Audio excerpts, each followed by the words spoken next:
Alright, let's talk about how to expose for vlog on the Lumix S5.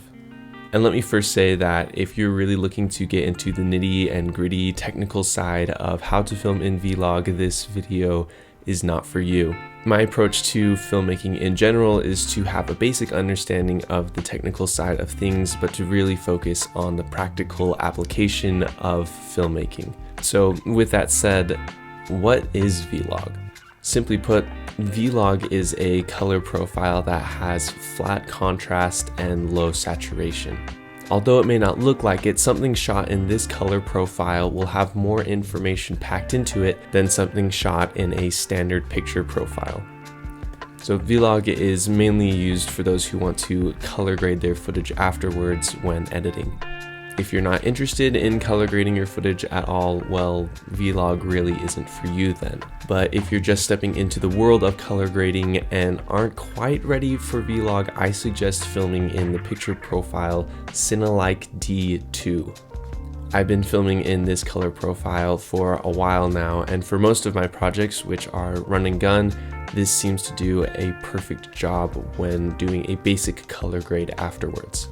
The difference between Cinelike D2 and vlog is that vlog is able to take full advantage of your camera's dynamic range, which is how well your camera can record information in the brightest parts of your scene and in the darkest parts of your scene. A naturally high contrast scene is going to require a camera with a high dynamic range to record all the information in the highlights and those shadows.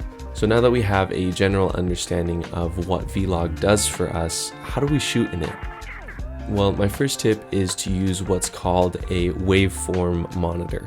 The waveform monitor is similar to your histogram, but reads your image out in IRE. IRE is a unit to measure how bright your image is from 0 to 100. So anything below 0 or above 100 is going to be recorded as having just black pixels or white pixels. And once we're editing our footage afterwards, trying to recover that information is impossible because it's been recorded as just white pixels or black pixels. And that's why we want to expose our image in the middle of 0 and 100.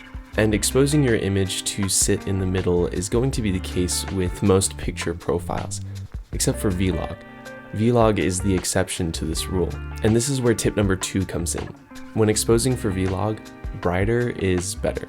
I shot this interview of my cousin a while back when I first got my S5 and wanted to try vlog. I exposed the shot so that the highlights were just over the midline, but when I got back to the edit, I found that when I tried to pull up the shadows, I would bring up a lot of digital noise with it. And that was pretty frustrating to me because I thought vlog was supposed to be a color profile that accessed way more information and color depth and exposure and dynamic range. But why was I getting digital noise when I was bringing up something that looked properly exposed? See, these cameras have 14 stops of dynamic range. Specifically with the S5, this goes as low as -8 stops and up to 6.3 stops. Roughly speaking, that's about 14 stops of dynamic range. The S5 and most cameras in general tend to perform better when their image is exposed brighter. And so this is what I realized, is that in order to take full advantage of my camera's dynamic range, I needed to be exposing my image to be brighter than darker. I was trying to save the highlights of my image when in reality, when I shoot in vlog, I should be working to save my shadows. And this is where tip 1 comes back into play, using that waveform monitor. When brightening your image, you'll want to reference your waveform monitor to ensure that your highlights aren't being clipped.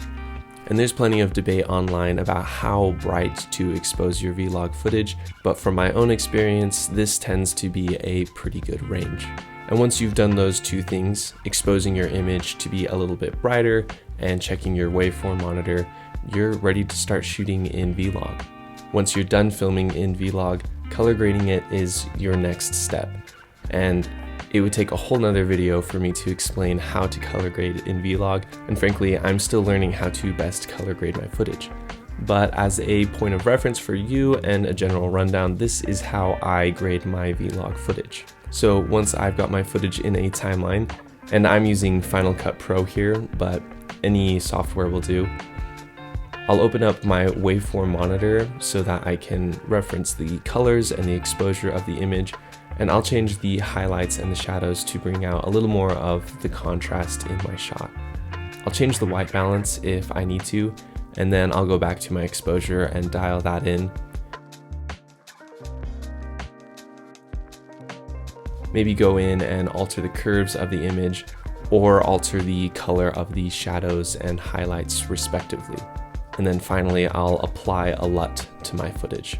Again, I'm still learning how to properly color grade my footage, and oftentimes I'm not even filming in Vlog, I'm filming in Cinelike D2. But anyways, those are some simple tips of how you can start shooting in Vlog. And really the best tip is for you to go out and start filming in Vlog, running your own tests and seeing what works best for you and what kind of image you like. But I hope this video helped, and I'll catch you in the next one.